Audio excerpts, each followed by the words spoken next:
ইসকনের সন্ন্যাসী চিন্ময় কৃষ্ণ দাসের মুক্তির দাবিতে আন্দোলন করা মেনে নিতে পারেনি বাংলাদেশ পুলিশ বাহিনী। তারপর থেকে বেছে বেছে হিন্দু পরিবারগুলোকে টার্গেট করে অত্যাচার করা হচ্ছে। বাড়িতে ঢুকে চলছে মারধর, আক্রমণের হাত থেকে রক্ষা পাচ্ছে না মহিলারাও।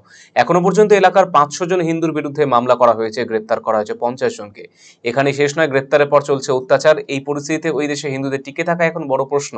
বুধবার জলপাইগুড়ি জেলা আদালতে সংবাদ মাধ্যমে প্রশ্নের উত্তরে বাংলাদেশের বর্তমান পরিস্থিতি বিষয়ে এমনটাই জানালেন প্রাণ বাঁচাতে সীমান্ত পেরিয়ে এই দেশে এসে বিএসএফ এর হাতে আটক হওয়া কলেজ পড়ুয়া জীবন বর্মন।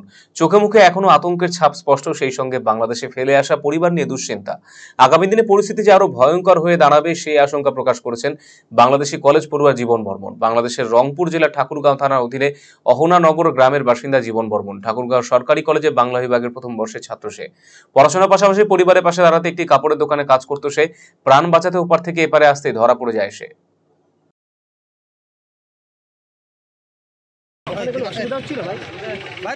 কেন পালালে ভাই?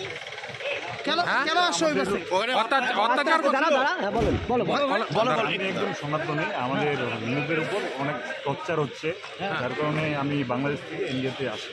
তোমার নাম কি? আমার নাম জীবন বর্মন। 21। কি অত্যাচার হচ্ছিল?